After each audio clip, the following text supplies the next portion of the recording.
everybody. I didn't have an agenda, as you might have worked out, and apologies for being disorganised. This is just an opportunity for a chat about applying for a DPhil. So I'm assuming that most of you are currently registered on one master's degree or another. And here we are in case you want to ask any questions about what's involved in applying for a DPhil. I'm Jeremy Gibbons. I'm the tutor for admissions at Kellogg. Also here is Yasmin Khan, who's the senior tutor, and various fellows as well, who between them represent all the divisions of the university. So maths and physical sciences, medical sciences, humanities, and social sciences. I guess we should, so Kellogg Fellows, thank you for being here. I'll just have a quick round of introductions, say who, what department you're from, and so what part of the university you in some sense represent. The point isn't that these people will know all the answers to everything, and it's certainly not the case that even across a division, everything is consistent within all the departments in that division. For example, I'm in computer science. Computer science is in maths, physics, and life sciences, but there's no sense in which everything in maths, physics, and life sciences operates the same way. I'll tell you what I know about applying for DPhil in MPLS kinds of subjects, but it will vary from department to department.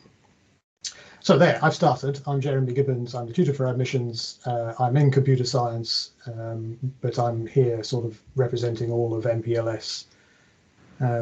Rest of you want to go ahead. Let me name you, then you don't all shout over each other. Yasmin.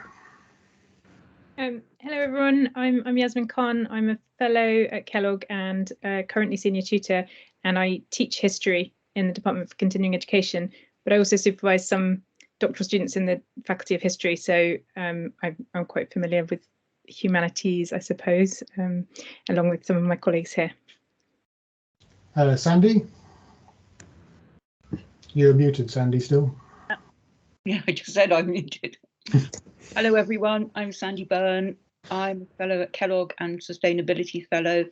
I supervise students for the English faculty, the Faculty of Modern Languages and English Literature, and for Cont. So it should be said that the university is split into divisions, and Cont is separate from those divisions, but has students in all sorts of different subjects. So in some sense spans across the divisions. David Beard. Good afternoon, everybody. I'm David Beard, a fellow at Kellogg as well, and representing the Division of Medicine, where I'm a professor in musculoskeletal science, orthopedics, and rheumatology, and supervise students throughout medicine, but predominantly in musculoskeletal sciences. David Mills. Hi, good afternoon, evening, morning, wherever you are. So I'm a fellow, but I have worked in the social science division, sort of coordinating doctoral training. So I've got some sort of sense of how the funding works across all the social science division departments, and there are 13 of them. And of course, the distinction here for social science is a bit like the humanities, is that you come with your project very much and apply for a department first, and then you get considered for funding at the divisional level. And John. Hi everyone, I'm John Healy. I'm also a fellow of Kellogg and a historian. I'm involved in the local history DPhil at Continuing Education, and I also have a bit of involvement in the history DPhil in the history faculty. And I may know bits and bobs about the humanities, but my my main specialism is in history. Okay, and as I say, I didn't have an agenda. I think we're here to answer any questions anyone has about applying for a DPhil. So over to you, to everyone else. We have quite a lot of people here. That's great. I hope you're all applying for DPhils, or at least considering doing so. Christopher. I should introduce myself as well in case people have forgotten. I'm Christopher. I'm the college's admissions officer. I'm here to advise on process and things. To get us started, I wondered if one of our fellows might like to just give a brief outline of what they would be looking for when it comes to someone applying for a DPhil. Because from my perspective as an admissions officer who sees applications coming into the college for nearly 200 different programs, and a large number of them are research, I'm aware that there is quite a difference between applying for a master's and a DPhil, particularly as to scope, I think. And so perhaps that would be a good starting point to get us rolling. Okay, yes, thank you. I'm happy to start that off. In fact, I've written a note and put it on my webpage about if you're interested in studying with me. And you can find my webpage by googling my name. My take on doing a doctorate is it's basically a kind of apprenticeship in academic research, and so it's different from a taught degree like a taught master's. You really work quite closely together with your supervisor, and the supervisor invests quite a lot in the student. So it takes time from a supervisor to supervise a doctoral student, and time is the thing that we have least of. So basically, what I'm looking for in a doctoral student is someone who's got an idea, a proposal, a plan, a topic that's so exciting. I want to do that rather than something else I'm doing, because I have to jettison something else I'm doing in order to supervise another student. So in computer science, we ask people to write a research proposal, which is it's not long, it's 2 or 3 pages, about what they plan to do. And we don't hold them to doing that, and we don't expect it to be a research paper or anything like that, but we expect there to be some interesting ideas and something to entice me to drop something else I'm doing and supervise you doing that kind of thing instead. So it's crucially important in writing your proposal to attract the interest of a supervisor. You can be brilliant and have a great track record and be completely unsuccessful in applying here to Oxford because this might not be the right place for you. If what you want to do is a great idea and completely worthy, but there's nobody here to supervise, nobody interested in supervising that kind of thing, you're better off going somewhere where there is somebody interested. So what I'm looking for is something laying out in the proposal why I am the most appropriate person to be the supervisor for this subject. Most appropriate in the department, but also most appropriate anywhere really. Is this the kind of thing I do? If it's the kind of thing somebody else does, whether it's one of my colleagues elsewhere in the UK or in the US or whatever, I might write back to you and say, this is a great idea, but why don't you speak to this person in a different place, because they will be a much better supervisor for this kind of thing. So what I'm looking for is the connection between your plans and my expertise. And I'm not so much looking for whether you've written lots of papers, you've done lots of research projects, you've got great extracurricular activities, all that kind of stuff. That's not so relevant. It's really, is there a connection research area wise? I think that's consistent across my department. I don't know how consistent it is even across my division, and I have little idea how consistent it is across my colleagues here. So maybe they want to chip in. Do feel free just to chip in. So Jeremy, shall I come in from medicine? Yes, please. And so I tell potential DPhil students not to do it. Simple as that. I say, first of all, you have to really want to do it, and there's an element of realism which has to come in, because it's not easy. It's a very difficult thing to undertake. I don't want to put people off, but they have to understand that when they come in to do a DPhil, particularly in medicine, when often they're clinically trained as well and have to juggle things, it is a sap on time, and you have to really dedicate yourself to it. So the first thing that I always do is say, do you really want to do it? And if people start to worry about that and say, I'm not really sure, it's not for you.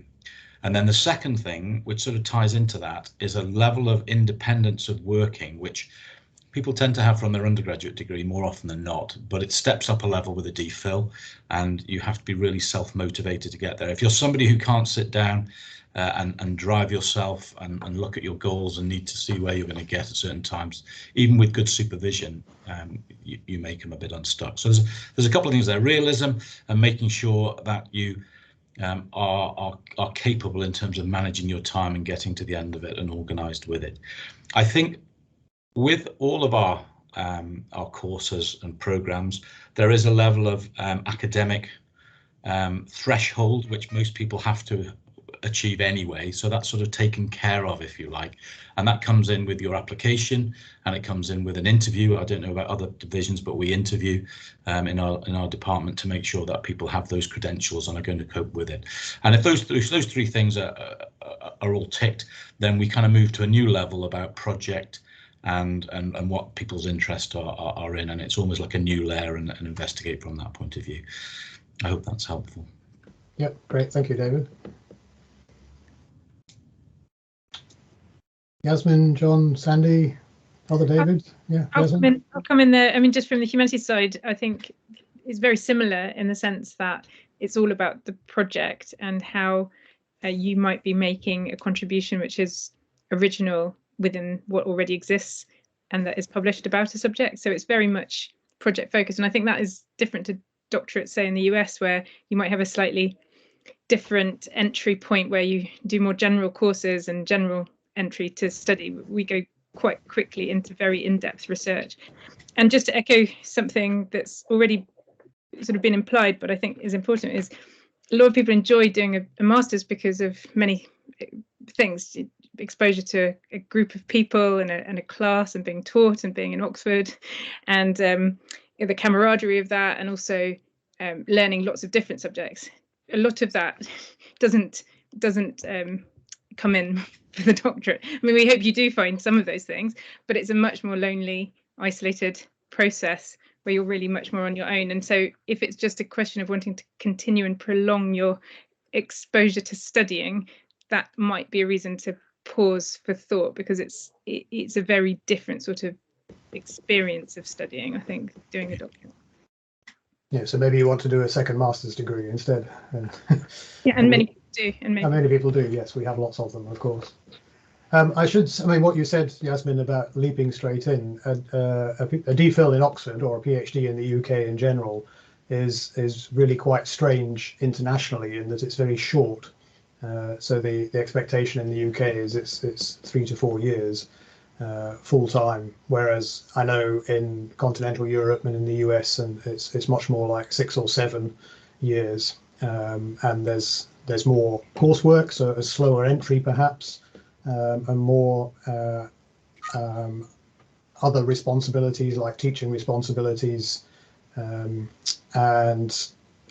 you have longer working on something, so you've got more time to get papers published, and that's quite different from the way it works in the UK. So it really is, you have to get in quite quickly and get started.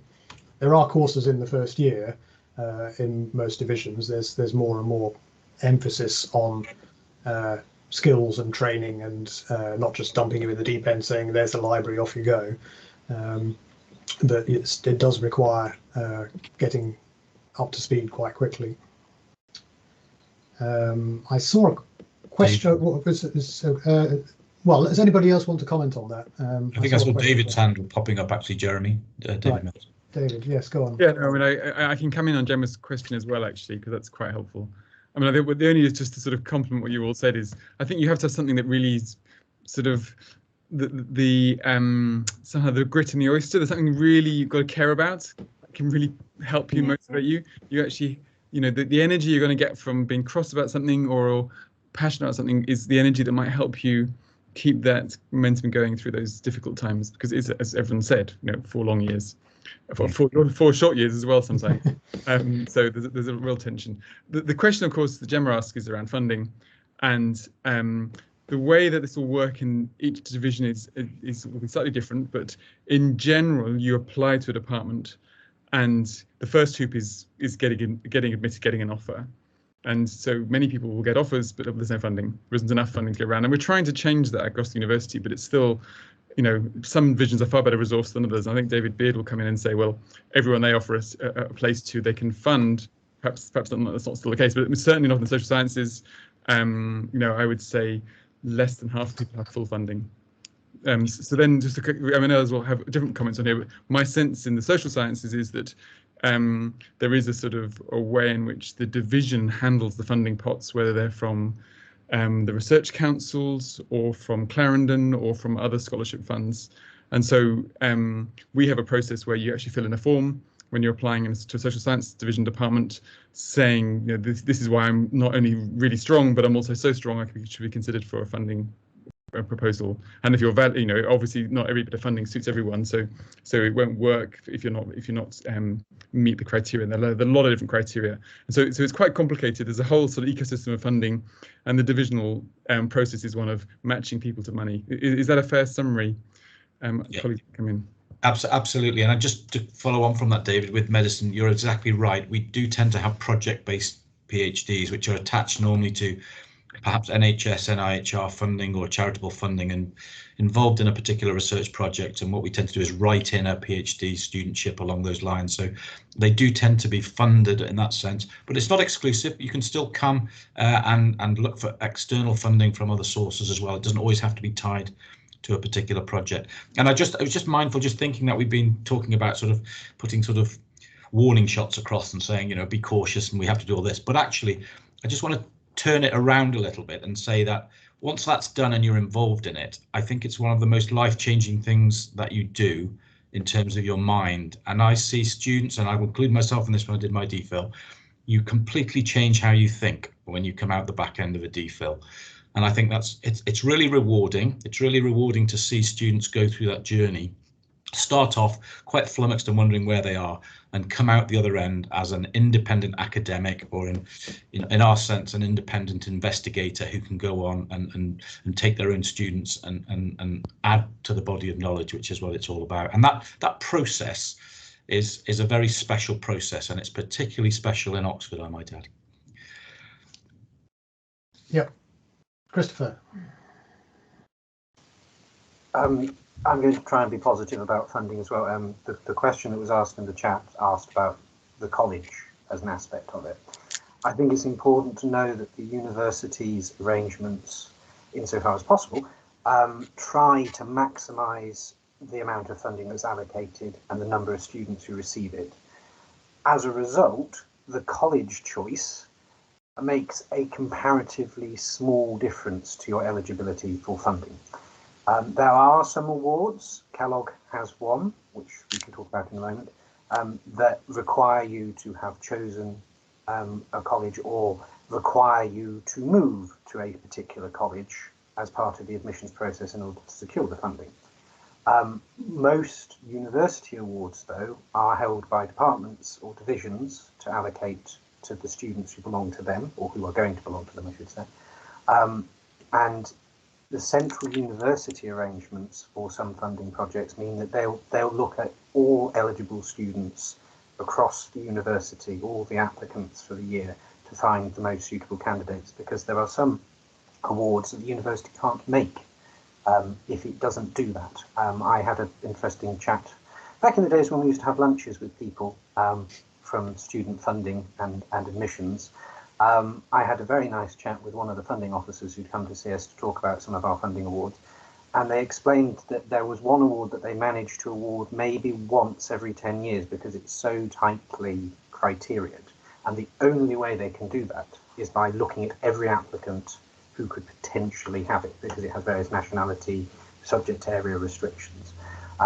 So some of the older awards, they're doing it because that's the only way to make the money actually be used. And the newer awards are deliberately structured to be as general as possible, so that they can find the best candidates, the most deserving candidates out there. There's also the distinction just to be drawn between scholarships and bursaries. The university tends towards the scholarship approach, which is to find the most academically meriting, that's the poorly expressed way of putting it, how do I put it better? Someone who academically merits the money rather than looking at the circumstances. Bursaries, which there are fewer of, tend to look at people's individual financial circumstances more. And it's useful to use as a central funding search tool. I expect most people in this session used it during their application for masters. It allows you to identify various funding awards. Some are automatic consideration and some you have to put in an actual application direct to the funding body, whether that's within a university or externally. Thanks, Christopher. Let me just echo something David Mills said about the application and came on again with what Christopher said. We tend to make the admission decisions on a needs blind basis. So we will look at your application, we'll decide about fit, we'll interview you, and we'll offer a place or not, without paying any attention to whether you get funding. And then there's a separate discussion about whether you might get a scholarship. And again, as David says, sadly, although Oxford is well resourced, it's not infinitely resourced, and there's still not enough money to give scholarships to all the good students we would like to admit.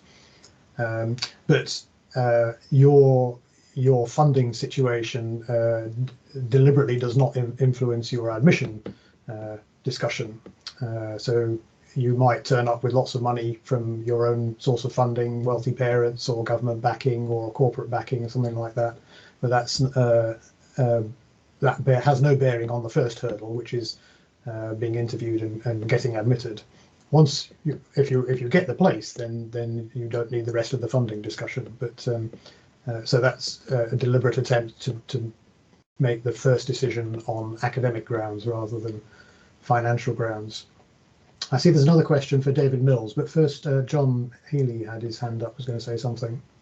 Hi, yeah, thanks, Jeremy. I just wanted to make a couple of points, really. The first is, my understanding is that the amount of funding for part-time students, who it is quite important to bear in mind, is not particularly great. So you are unlikely in most cases, I think, to get much funding, certainly kind of full funding for part-time students. And I think my advice to students who are applying for a DPhil and for funding is in some ways quite banal, which is that you have to make your application as good as possible, and that means getting as high marks as possible on the course that you're on at the moment, really working hard to kind of impress the admissions people. But certainly in my field, I always look for basically three things. Firstly, is this the right candidate? Secondly, is the project making an original and substantial contribution to knowledge? And the originality element is quite important. So I do expect, as a general rule, candidates applying for DPhil programs that I'm involved in to have a pretty good sense when they first contact me about where the scholarship is already. And then certainly in discussions with me over time before they put in the application, and I would suggest it's a good idea to get in touch with potential supervisors, a very good idea to get in touch with potential supervisors in plenty of time before the application process, and over those discussions, then that knowledge of the of existing scholarship will be honed, but I would be very kind of, there would be sort of alarm bells ringing if someone came to me and said, I'm sort of generally interested in this area, I've no idea what's been written about it, can you tell me? I think it's really important that you've done your homework beforehand. And the third thing is, and in many ways this is the most important, is the project feasible? So in history, for example, we get lots of great ideas, lots of great questions which have never been answered by historians. The reason they've never been answered by historians is we don't have the sources. It's just not possible to do, or it's incredibly difficult to do in the context of a 3-year full-time, 6-year part-time, 5-year part-time project. So feasibility is really important, and I really like when people come to me and say, not only have I identified a lacuna in the field, I've also identified a set of sources and a set of methods which will help me address that. So if you've got those kind of three things, then I think it's game on really. But do pay attention to those. Finally, just one final thing. There are lots and lots of great doctoral programs around the UK and around the world. So don't just think that Oxford is the only place for you. And also in terms of certainly in the humanities, we are increasingly moving towards having these specific projects which have a doctorate attached to it. So there might be a project going on in a university about a particular thing, and they have a number of doctorates attached to it. So there, in that regard, you have a sort of an off the peg research topic that you can go for, and do sort of bear those in mind when you're applying. But don't just if you genuinely are enthusiastic enough to want to do a doctorate, then you should want to do it anywhere. It shouldn't really matter. Not saying that Oxford isn't the best, but it's good to look outside. Thank you, John.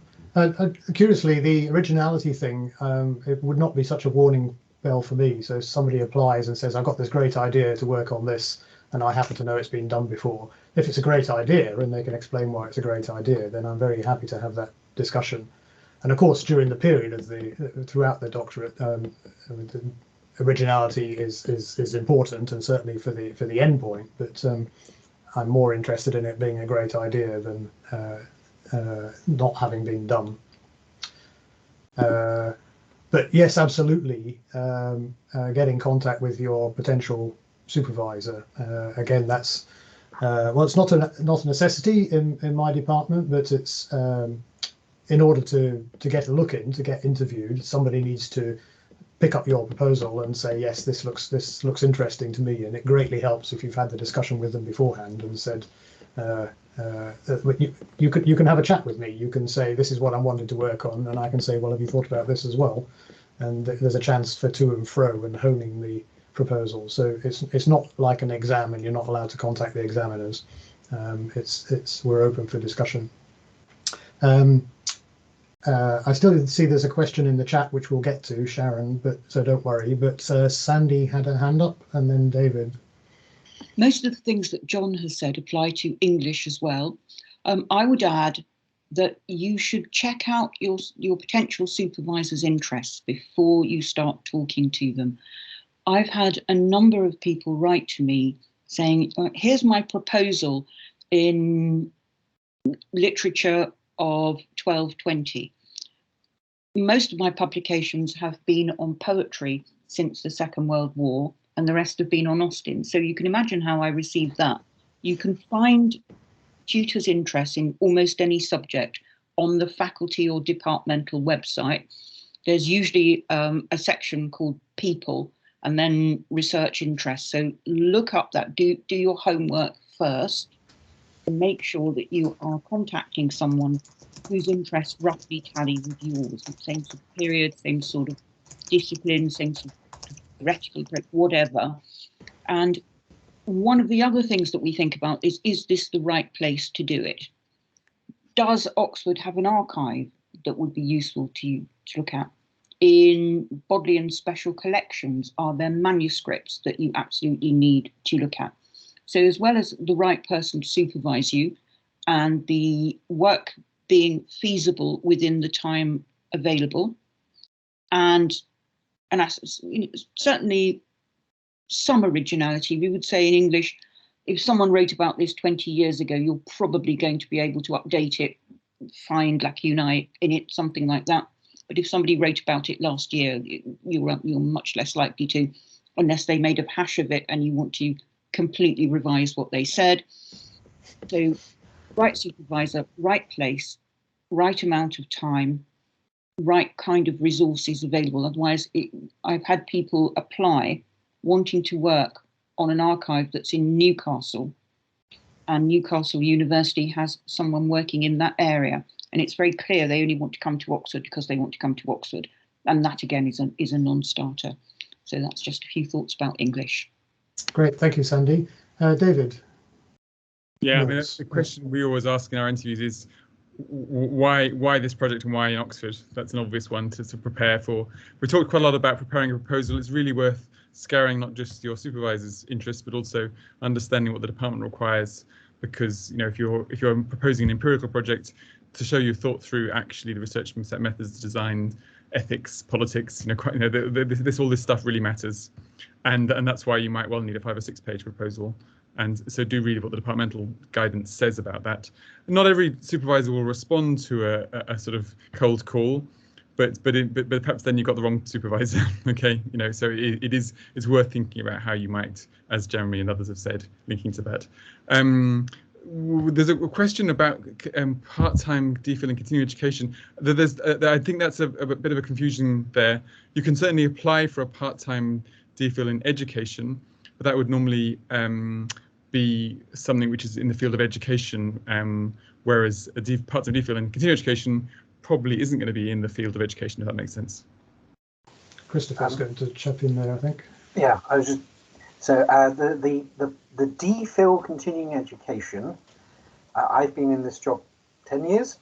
When I started, the DPhil continuing education was actually quite popular. It exists to allow people to study part-time on something that only currently exists as a full-time program. In the 10 years I've been doing this, there's been a great expansion of part-time provision, partly from genuine enthusiasm from departments. So, for example, the introduction of the part-time DPhil in literature and arts in the Department of Continuing Education, to follow on from the relevant masters, and partly because various funding bodies have come along and hit universities with a stick and said you need to start providing part-time options in order to keep your funding. Fortunately, we tend to be in the first camp that the programmes Kellogg deals with, so we get genuinely enthusiastic departments going, we really want to introduce this part-time programme, can you help us? So the need for the part-time DPhil in continuing education has diminished.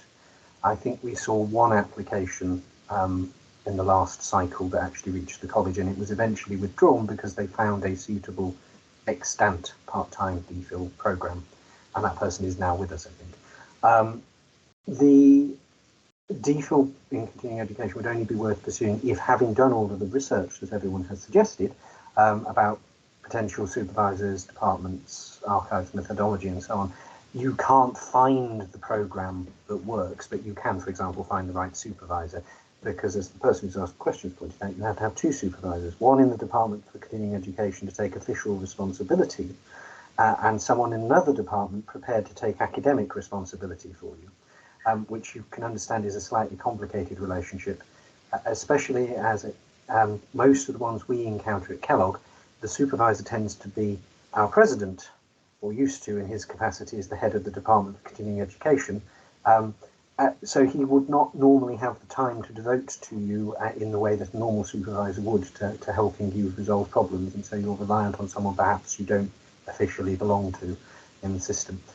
So I wouldn't go down the DPhil continuing education route unless all potential avenues are exhausted and there's a good reason for doing this at Oxford.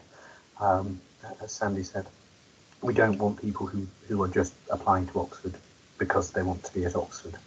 There has to be that good reason, especially as it's extra work to set up that bespoke programme. Sharon, you have your hand up. Did you want to follow up on that? Yes. Hi, everybody. I'm Sharon. I'm currently an adjunct professor at a university in the United States, and my research interest mainly revolves around the impact of mass protests on Hong Kong parents, teachers, and students. And in fact, I recently presented at one of the Kellogg symposium, and that paper was recently published on the Journal of Trauma and Loss. I asked this question because my research interest is rather different, because it is not completely political and also not completely educational, which is why I have been actually in touch with a professor at Oxford from the field of politics, but I've been having trouble finding a professor from the field of education that might possibly be interested in this possible endeavor. And I came upon this part-time DPhil in continuing education where, actually Dr. Hampton, actually. Thank you so much. Yeah, you pinpointed how, you know, when you cannot find a discipline where one college or one supervisor can supervise, you consider the DPhil in continuing education, which is why I was asking if there is a possibility that the Department of Education may consider prospective students who are interested in the part-time DPhil in continuing education. So it sounds to me like that's actually something that would work with a real supervisor, a main supervisor in politics, and a sort of on-paper supervisor, an official supervisor in Cont. I don't know, Sandy, do you want to comment on that, or David?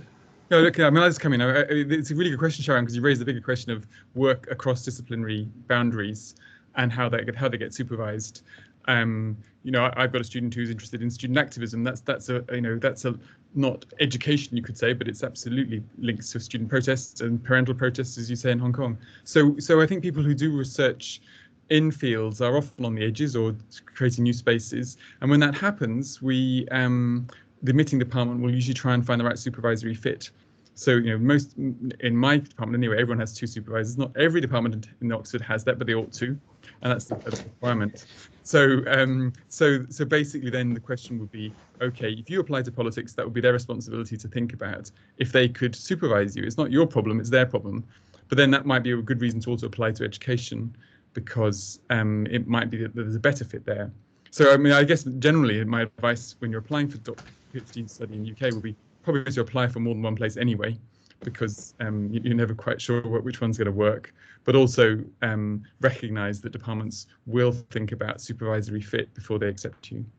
Does that help? I mean, I think this the Cont option is probably not really the best way of going forward. But Crystal, you might want to comment on that.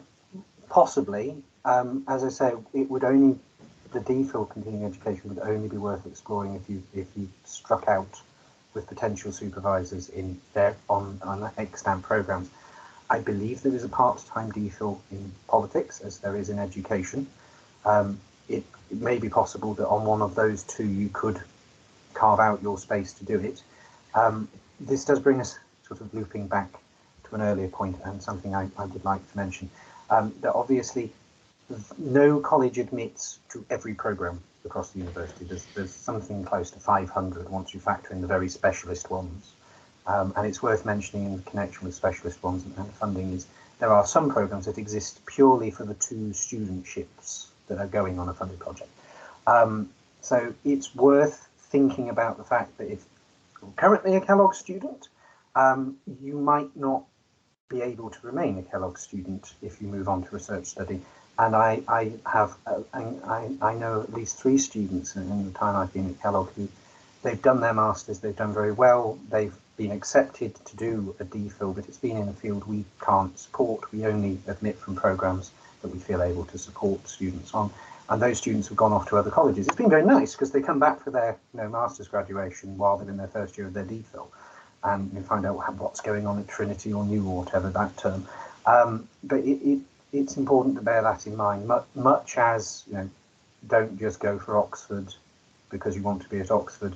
Don't pick a program just because you want to be at Kellogg, because that could end up backfiring quite badly, possibly, if you end up in the wrong place. That said, the college shouldn't be a huge consideration because, of course, you have access to your supervisor regardless of your college affiliation. Your department will be responsible for your studies, and each college has provision to tick all the necessary boxes to provide the support to students. We do it each in a slightly different way, of course, and we would argue that the Kellogg way is the best, but then so would the other colleges. So that's just worth bearing in mind as well. David, you had your hand up and then put it down again. Is it? Yeah, I was actually, that's fine. I was just going to pick up on the characteristics. There's been some really interesting discussion on the characteristics of supervisors. And I was just going to add to that because everybody's, first of all, it's really important that you get on with your supervisor.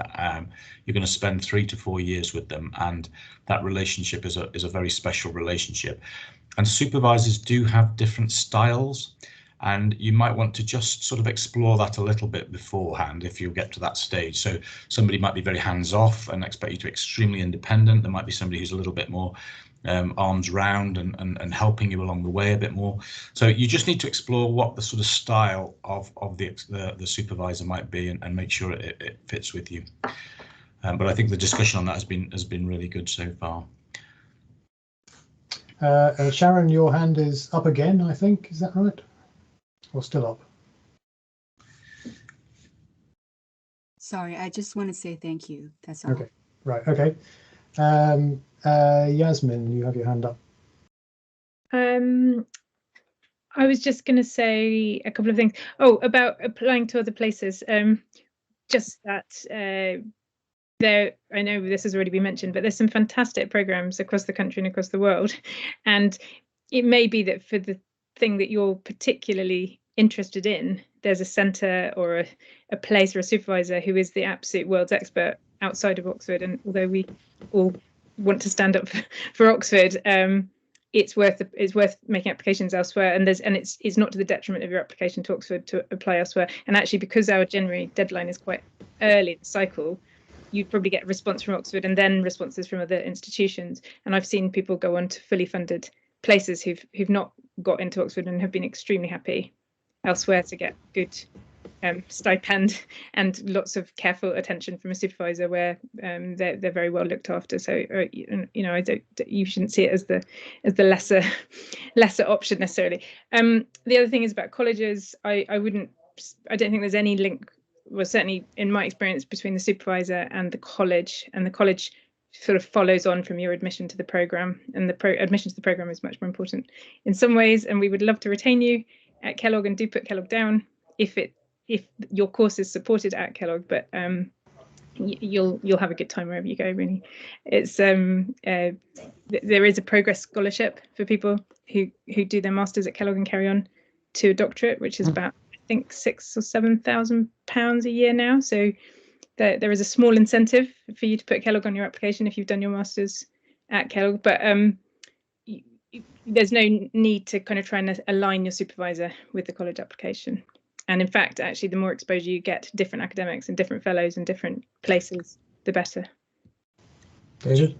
Just on that, Jasmine, you just jogged my memory. Actually, I was going to say that the model for supervision as well, it's all different perhaps in the different divisions, but increasingly in medicine, we can't usually we have a model where there's usually at least 1, 2, 3, even 4 supervisors.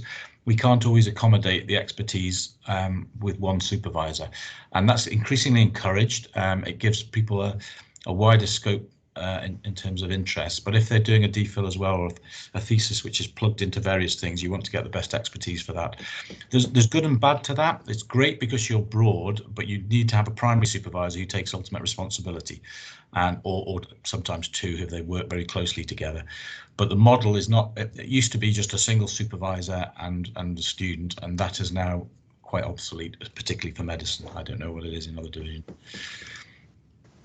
In my department, at least, everyone has 2 academics looking after them, but one of them is at least one of them is a supervisor. The other one is more of an advisory role. But some people, particularly when they're crossing 2 people's specialisms, they might actually have two formal supervisors.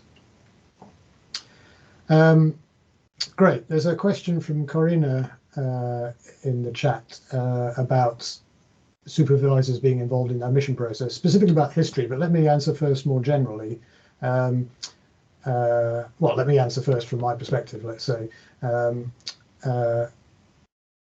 It's kind of a necessary but not sufficient condition for supervisors to be approving.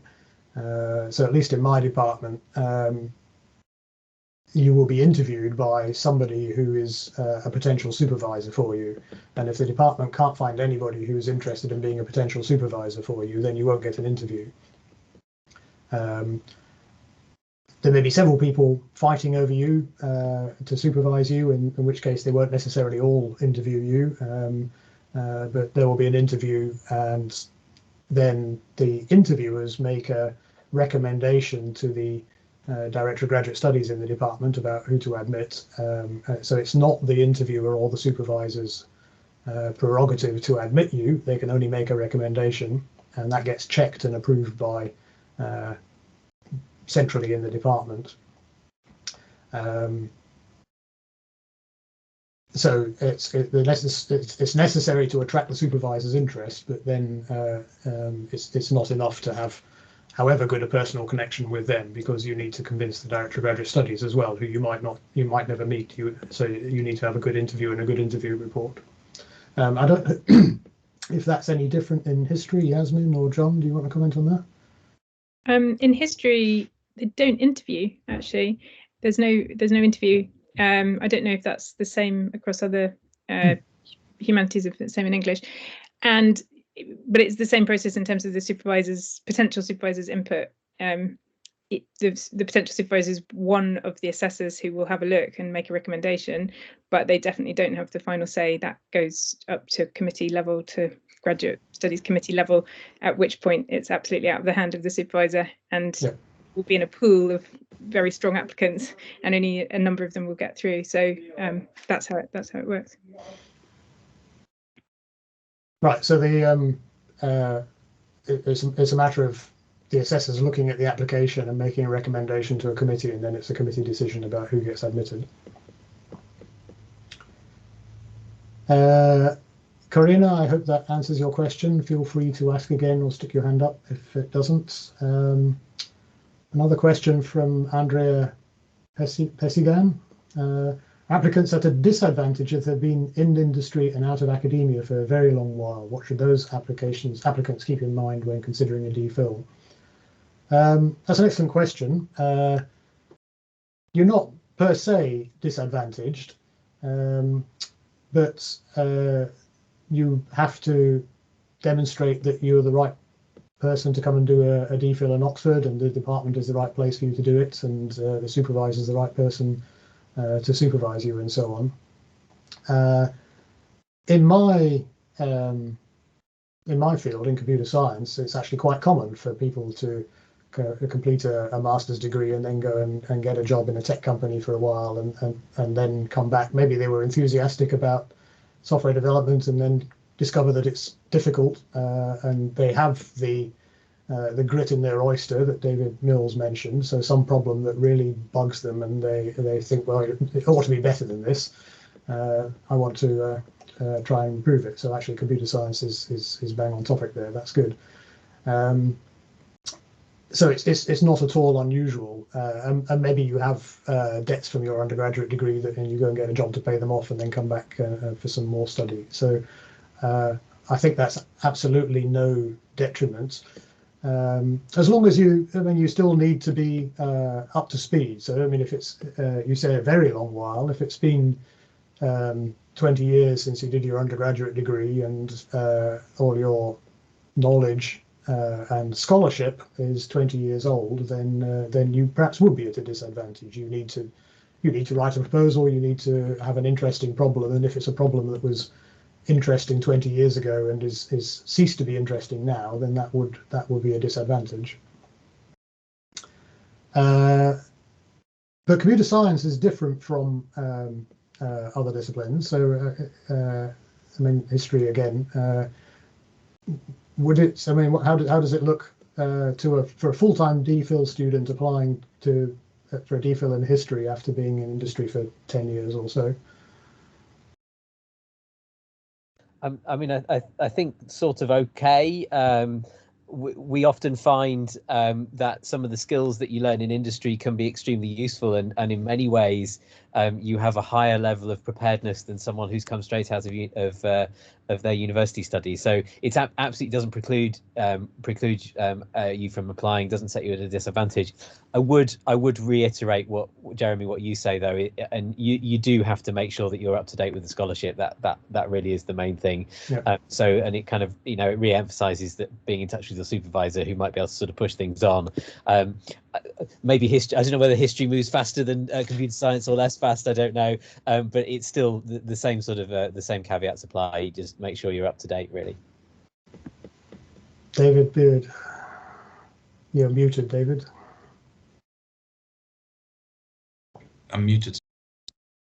Just coming on that from a medical sciences point of view, one of the things we just observe perhaps from people coming in from industry is that they find it difficult sometimes to switch off a commercial bias, and that's so they're not disadvantaged in terms of coming in, but sometimes your thinking is disadvantaged because you've been used to looking down a telescope in one particular direction, and the idea of a DPhil often enough is to bring you back out of that and make you look a little bit broadly. So we try and adjust that, but it's certainly not a reason not to be part of it. And as Jonathan has said, sometimes it's an advantage because you're a bit more worldly wise and know what you're doing, and the purpose of it. So, yeah. So I'd say in the sciences and engineering, I should think it's quite likely an advantage rather than arriving at 21, coming at late 20s and having some years of industry experience. Christopher. I was just going, so I disappeared briefly because my internet went funny. I was going to just say that from the perspective from within the college, which obviously has the largest number of part-time and mature students, it's not uncommon to encounter people who've had a substantial break from study, and I am not aware of it being a particular difficulty from the college's perspective. Obviously, we get involved when people are struggling with stuff, so it's not a theme that I've picked up on from colleagues who are more directly involved with student support. It's also not uncommon for someone to come back in to study either masters or come back having done a master's and then done a break and come back for a DPhil, who's working in an entirely different field. So we've had people who are tax lawyers who have done the DPhil in the Department for Continuing Education's DPhil in English Local History, for example, and it just happens that they've kept up on the subject from, interest, and then they've done the masters and then they progressed to the DPhil.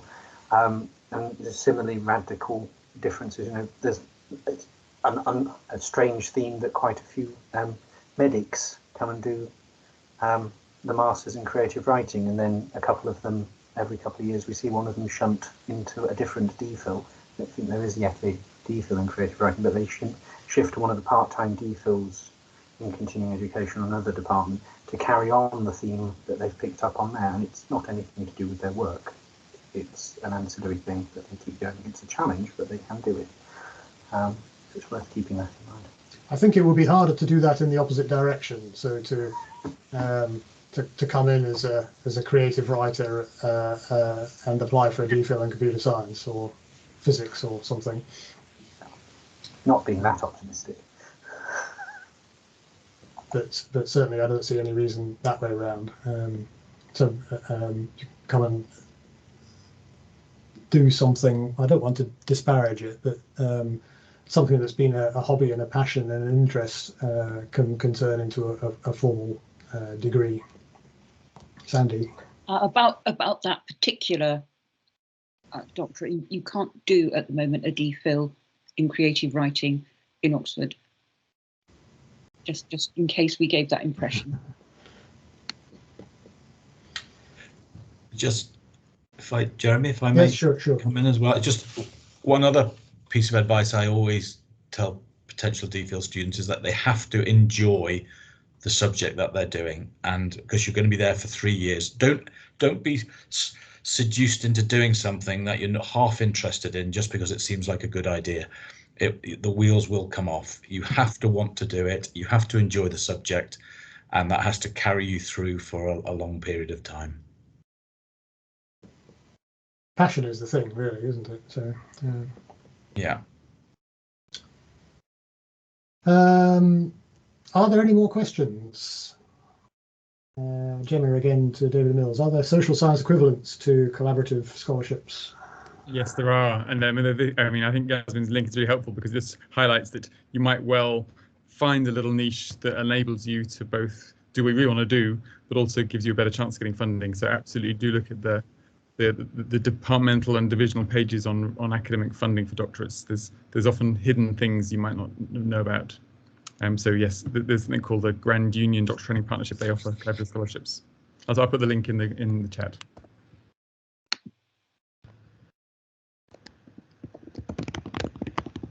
I don't see any other questions or any other hands up. And we're nearly at the hour, so that was very well timed. Thank you, everyone. Thank you to my fellow fellows for contributing, and I hope that's useful to all the students who are attending. We may have been, I hope we haven't been too off-putting about what's involved in doing a doctorate. I mean, it is life-changing, but that obviously means it's a big thing and something not to be entered into lightly. But if you're passionate about what you're doing, then go for it. And I look forward to seeing you all as DPhil students in Kellogg once we can have lunches again. Likewise. Thanks, So great. Thanks, everybody.